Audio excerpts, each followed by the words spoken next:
નમસ્કાર દર્શક મિત્રો, મિરર ઓફ ધી વર્લ્ડ ન્યૂઝમાં આપ સૌનું હાર્દિક સ્વાગત છે। વેસ્ટર્ન ડિસ્ટર્બન્સને કારણે ઉત્તર ભારતના પર્વતીય વિસ્તારમાં ભારે હિમવર્ષાની અસરને પગલે શહેરમાં સવારે 10 વાગ્યા સુધી ગાઢ ધુમ્મસથી સૂર્યનારાયણના દર્શન દુર્લભ બન્યા। આગામી 8મી જાન્યુઆરી સુધી ગાઢ ધુમ્મસ સાથે ગાત્રો થીજાવતી ઠંડીની હવામાન વિભાગની આગાહી। વેસ્ટર્ન ડિસ્ટર્બન્સને કારણે હાલમાં ઉત્તર ભારતના પર્વતીય વિસ્તારમાં ભારે હિમપ્રકોપ જોવા મળી રહ્યો છે।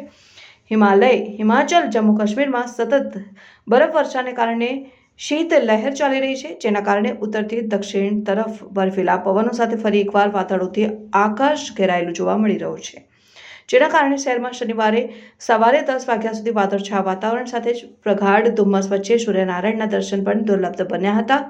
હવામાન વિભાગ દ્વારા આગામી 8મી જાન્યુઆરી સુધી ગાત્રો થીજાવતી ઠંડી પડવાની આગાહી કરી છે। સાથે જ ઉત્તર પશ્ચિમ ભારતમાં આગામી દિવસોમાં લઘુત્તમ તાપમાનનો પારો 2 ડિગ્રી સુધી ગગડી શકે તેવી શક્યતા વ્યક્ત કરી છે અને ઉત્તર ભારતમાં તથા ઉત્તર ગુજરાતમાં કેટલાક વિસ્તારોમાં વહેલી સવારે ગાઢ ધુમ્મસને કારણે વાહન ચલાવવામાં વિઝિબિલિટીને કારણે વાહન ચાલકોને તકલીફ પડી રહી છે।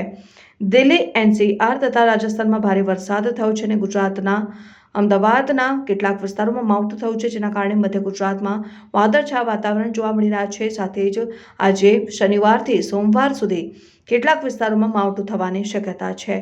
ભર શિયાળામાં ગુજરાતના કેટલાક વિસ્તારોમાં ચોમાસા જેવો માહોલ સર્જાયો છે। ઉત્તર ગુજરાતમાં સાબરકાંઠા, અરવલ્લી, બનાસકાંઠા, પાટણ અને મહેસાણામાં છૂટાછવાયા વરસાદ થતાં ખેડૂતોમાં ચિંતા વ્યાપી ગઈ છે, કારણ કે બટાકા, દિવેલા, કપાસિયા, જીરું, ઘઉં, ચણા સહિતના પાકોને નુકસાનની ભીતિ સેવાઈ રહી છે। મધ્ય ગુજરાતમાં ખેડા, નડિયાદ અને કપડવંજ તાલુકામાં પણ શુક્રવારે છૂટોછવાયો કમોસમી વરસાદ વરસ્યો હતો અને આગામી દિવસોમાં હાડ થીજાવતી ઠંડી જોવા મળશે અને હાઈવે ઉપર વહેલી સવારે ગાઢ ધુમ્મસને કારણે વિઝિબિલિટી રહેશે।